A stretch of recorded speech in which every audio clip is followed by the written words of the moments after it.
Israel-Gaza-Iran War News Live Update. A Storm of Conflict.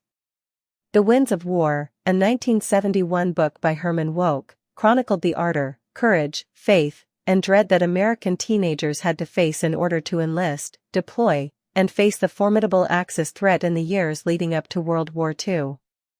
An intense television series was subsequently born from it.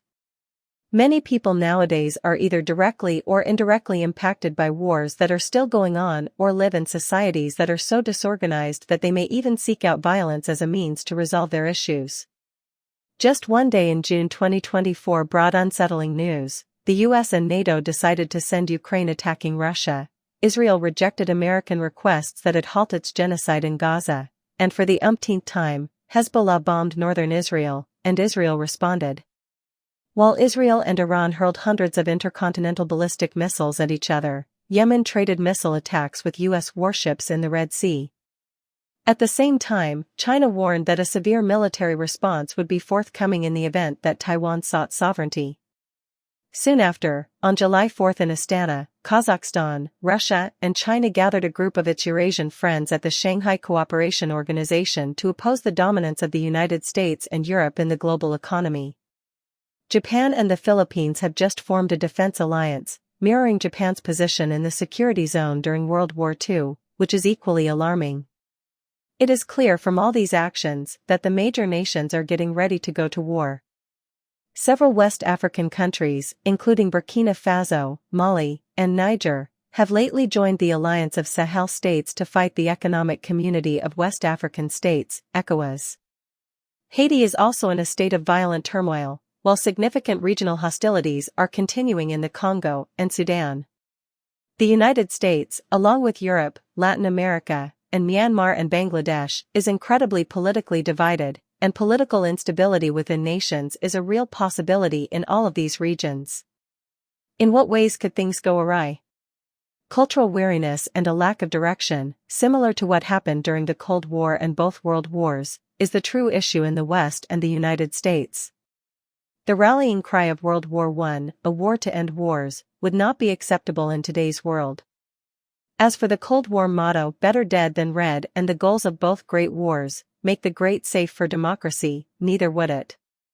Rather, it reads, ho-hum, another conflict. Devoid of enthusiasm. When threatened, the ostrich is known to hide its head in the sand. War seems to be brewing everywhere, and Americans might be resorting to the same strategy. On June 6, at the commemoration of the 80th anniversary of the Allied assault on the Nazi defenses during World War II, there was an unsettling moment at the D-Day ceremony in Normandy.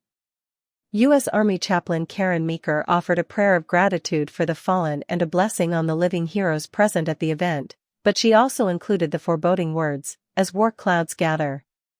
Does she have any special insight that the rest of us lack? It is unsettling, and I think it's likely true. It is true that storm clouds are gathering. Just read the headlines, pay attention to the news, and listen to the words of important leaders from many large powers. The world is getting more and more uncontrollable, and that is the main point.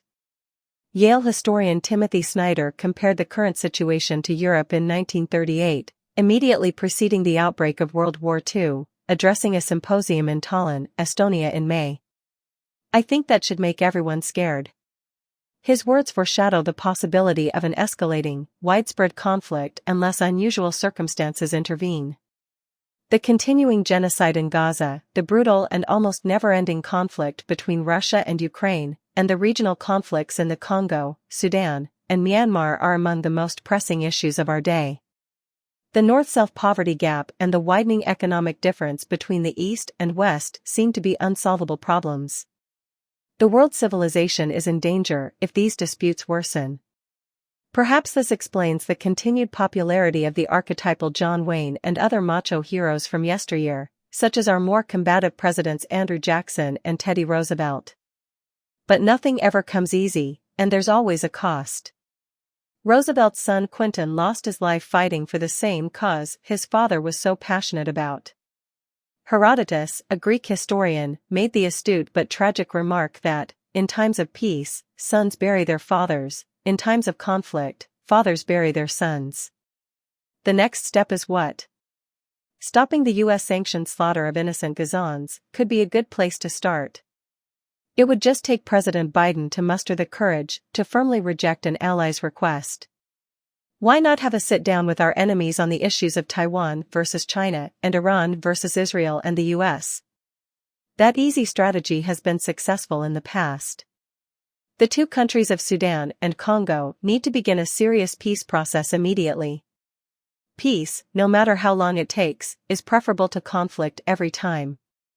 We U.S. academics for peace firmly believed that conflict is unavoidable unless there is discourse during the many conferences we held in Iraq, Iran, Syria, and Sudan in the decades leading up to and following the U.S. invasion of Iraq.